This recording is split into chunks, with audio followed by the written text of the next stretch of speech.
Hey guys, hope you've had an awesome Labor Day. I had a really cool opportunity to sit with Pablo Das yesterday.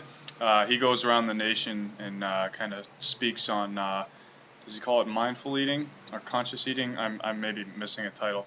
Um, Pablo, I'm speaking a lot to the speech that I sat in on yesterday for you. So if you have any comments or if you need to correct anything I say, please feel free to do so.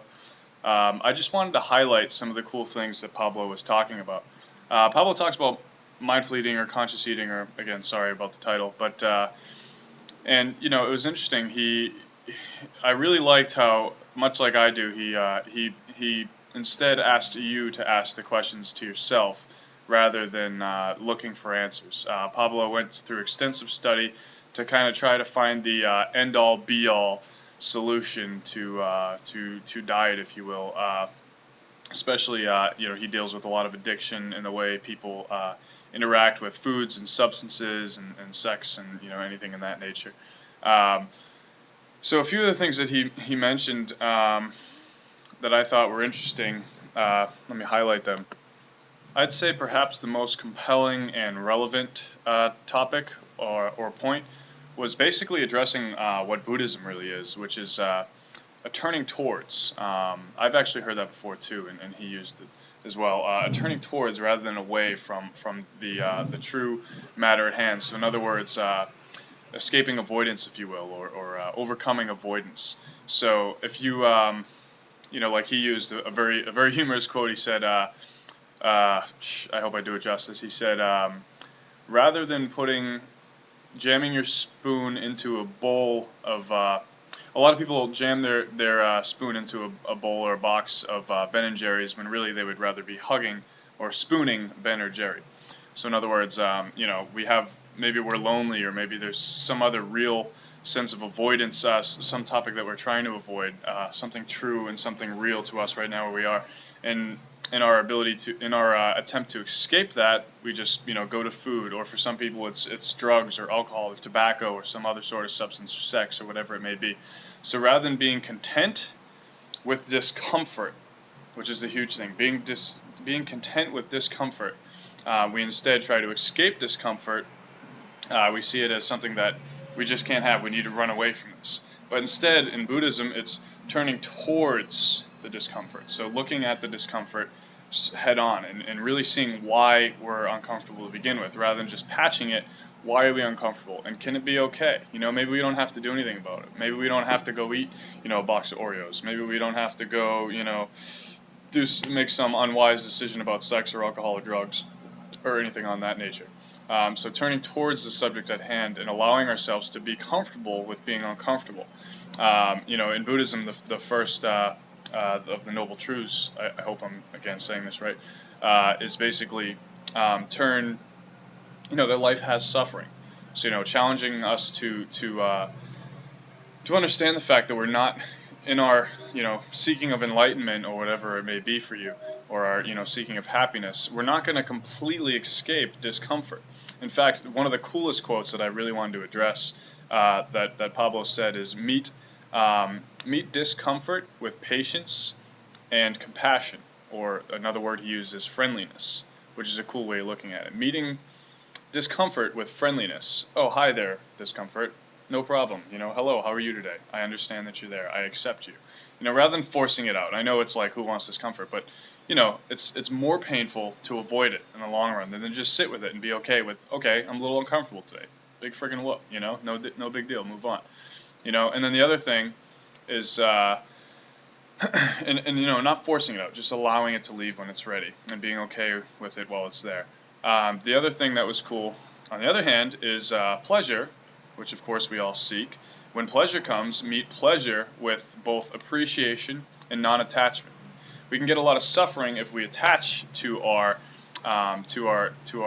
pleasure, and then we can eventually find discomfort in not having that pleasure anymore. We have something that we really like, and then it's taken away from us, and we can't enjoy it anymore, and now it's a painful experience because we long for it. So so where does food and nutrition come in? Basically, I'm challenging you to ask yourself a series of questions. Be introspective. Be mindful of yourself and your feelings and your desires and whatever. So, we all know what to eat, and as Pablo said, you could probably make a pretty reasonable list right now of exactly the things you should be eating and in what proportions and whatever. And you could do a pretty good job, and certainly a better job than you're currently performing. If you were to be my dietitian for a day, you could probably tell me my own diet, what I should be eating pretty well, right? And you could probably tell yourself that if you really stopped and did it. But the follow through is not always there, right? And what is creating the gap between an intention you set, and something you want to do, versus your follow through? What's that gap? Um, and that's what we really have to look at. And there's no quick answers there. And I was hoping Pablos would give me a quick answer, but there isn't. It's if it were that simple, everybody would do it, and we'd all have that magic pill. But guess what? There is no silver bullet. There is no magic pill. There never has been. That's why, sick of those fad diets? Try this. Yeah, sure. If you can follow through, pretty much all fad diets might work. But is that congruent to what's real for you? So so the introspection thing here comes with just sitting with this discomfort when you make a choice to not eat the right foods to get your goals. If you are so intentionally set at achieving a certain goal, and you really wanted to eat healthy, feel better, lose weight, or gain muscle, whatever it is for you, be more athletic, why aren't you able to do that? Why haven't you succeeded in your goals?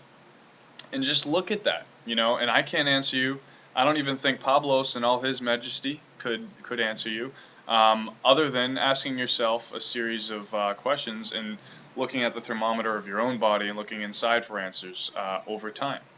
So from there, I'm just going to refer you to Pablos, because he's already done the work on giving really cool instructions on how to start that mindfulness practice. He has, I know he has a series of videos and a website. I don't know if he has a YouTube page or not, but I'm going to look that up, and I'm going to attach it to this as well, because he was great. I think he's a great and balanced and genuinely interested in helping all of us and every individual. Very good guy. So please do look below and find the link to his information. And just in the meantime, just start just sitting with your breath and sitting with where you are now, and not feeling like you have to do anything about that discomfort. All right, I hope that helps, guys. I just wanted to share because I thought that was a great talk yesterday, and even though it didn't answer all my questions, it made me start looking in the right direction and realizing, like, oh shit, I just got to do it. I just got to follow this process. I just got to look inside. Like, nobody's gonna save you. Nobody's gonna save you except you. You know, your wife, your sister, your mother, your dad, your spouse, God. These people aren't gonna save you without you doing jack shit. You got to take it upon yourself. So be mindful and look within, and enjoy.